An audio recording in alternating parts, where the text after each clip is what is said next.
নমস্কার সবাইকে, পুতুলের পাকশালা রান্নাঘরে আপনাদের আবারও স্বাগত জানাই নতুন একটা রেসিপির সাথে।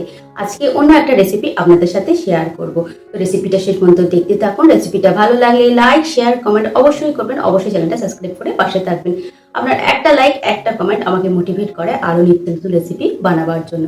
তো ভিডিওটা স্কিপ না করে পুরোটা দেখতে থাকুন যে আমি রেসিপিটা কিভাবে বানিয়েছি। ভিডিওটা ভালো লাগলে অবশ্যই চ্যানেলটা সাবস্ক্রাইব করে পাশে থাকবেন। চলুন রেসিপিটা শুরু করা যাক।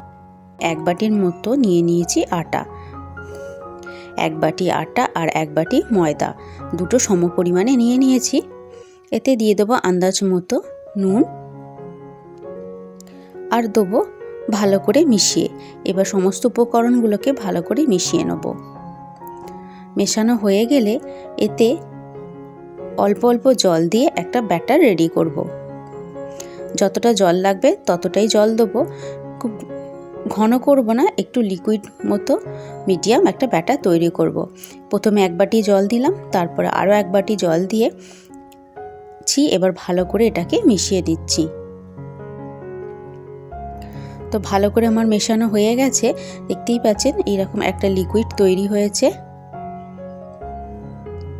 হাতার সাহায্যে দেখিয়ে দিচ্ছি লিকুইডটা কেমন হয়েছে। একটা পাতলা লিকুইড তৈরি করেছি, একদম হাতার গায়ে দেখতে পাচ্ছেন একটুও লাগছে না, একটা পাতলা আস্তরণ পড়ছে। এতে এবার দিয়ে দেবো 1 টেবিল চামচের মতো সাদা তেল। তেলটা দিয়ে ভালো করে মিশিয়ে নেব। তেলটা দিয়ে ভালো করে মিশিয়ে নিলাম।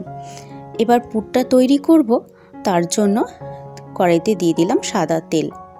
এখানে 2 টেবিল চামচের মতো সাদা তেল দিলাম আর দিলাম কিছু ভেজিটেবলস, গাজর, মটরশুঁটি, পেঁয়াজ আর দিলাম কাঁচা লঙ্কা। আপনাদের কাছে যদি অন্য কোনো ভেজিটেবলস থাকে তাও দিতে পারেন। তো শুধু ডিম দিয়ে না করে তো এটা একটু ভেজিটেবলস দিয়ে করলাম, যাতে ভেজিটেবলসটাও খাওয়া হবে। তো আমার কাছে যে ভেজিটেবলসগুলো ছিল সেই ভেজিটেবলসগুলো একটু একটু করে সব দিয়ে দিলাম। এবার ভেজিটেবলসগুলো ভালো করে ভেজে নেব যাতে নরম হয়ে যায়। তো ভেজিটেবলসগুলো কিছুটা নরম হয়ে গেছে। এবার এতে দিয়ে দেবো আন্দাজ মতো একটু নুন আর একটু অল্প পরিমাণে হলুদ। নুন হলুদ দিয়ে ভেজিটেবলসটাকে আবারও ভালো করে ভেজে নেব। ভালো করে ভাজা হয়ে গেলে এবার এই মাঝখানটায় ফাঁকা করে দিচ্ছি। ফাঁকা করে দিয়ে এতে একটু সাদা তেল দিয়ে দিচ্ছি। দিয়ে এখানে দুটোর মতো ডিমকে আমি গুলে নিয়েছি, সেটা এবার দিয়ে দিলাম। দিয়ে ভালো করে এটাকে এবার ডিমটাকে ভেজে নেব। আমি আলাদাভাবে ডিমটাকে আর ভাজলাম না, ভেজিটেবলসের সাথে এইভাবেই একসাথে ভেজে নিলাম। আস্তে আস্তে ডিমটাকে এরকম একটু ঝুরো ঝুরো করে নিলাম, করে নিয়ে এবার ভেজিটেবলসের সাথে ভালো করে ভেজে নেব। ভিডিওটা ভালো লাগলে লাইক, শেয়ার, কমেন্ট অবশ্যই করবেন। চ্যানেলটা সাবস্ক্রাইব করে পাশে থাকবেন আরও নিত্য নতুন রান্নার ভিডিও পাওয়ার জন্য। পাশে থাকা বেল আইকনটা অবশ্যই প্রেস করবেন। আমি যখন কোনো নতুন ভিডিও আপলোড করব আপনাদের কাছে নোটিফিকেশান যাতে চলে যায়। তো এটা আমার ভালো মতো ভাজা হয়ে গেছে, এটা এবার ঠান্ডা করে নেব। এবার একটা প্যান বসিয়ে দিয়েছি, প্যানেতে কিছুটা পরিমাণে সাদা তেল দিয়ে দিলাম, 1/2 টেবিল চামচের মতো। তেলটা ভালো করে মিশিয়ে নিলাম। নিয়ে যে ব্যাটারটা রেডি করেছিলাম সেই ব্যাটারটা থেকে কিছুটা পরিমাণে ব্যাটার আমি দিয়ে দিলাম। 1.5 হাতার মতো ব্যাটার দিয়ে এইভাবে সেটাকে প্যানের মধ্যে ছড়িয়ে দিলাম। দিয়ে এবার এটাকে চাপা দিয়ে দেবো। গ্যাসের ফ্লেমটা কিন্তু লো করে রেখেছি যাতে নিচের দিকটা ভালো মতো হয়ে যায়। তো নিচের দিকটা ভালো মতো হয়ে গেছে। 5 মিনিটের মতো লো ফ্লেমে এইভাবে চাপা দিয়ে রেখে দিয়েছিলাম, তারপর উল্টে দিলাম অপর দিকটা হওয়ার জন্য। এটাকেও 5 মিনিটের জন্য লো ফ্লেমে রেখে দেবো যাতে অপর দিকটা ভালোভাবে হয়ে যায়, যাতে কাঁচা না থাকে। তো হয়ে গেলে এটাকে এবার উল্টে দেবো। উল্টে দিয়ে এরপর এর ওপরে যে পুরটা রেডি করেছিলাম, ডিমের পুরটা, সেটা আমি দিয়ে দেবো। প্রায় অনেকটা পরিমাণে পুর আমি দিয়ে দেবো, এতে খেতে খুব ভালো লাগবে।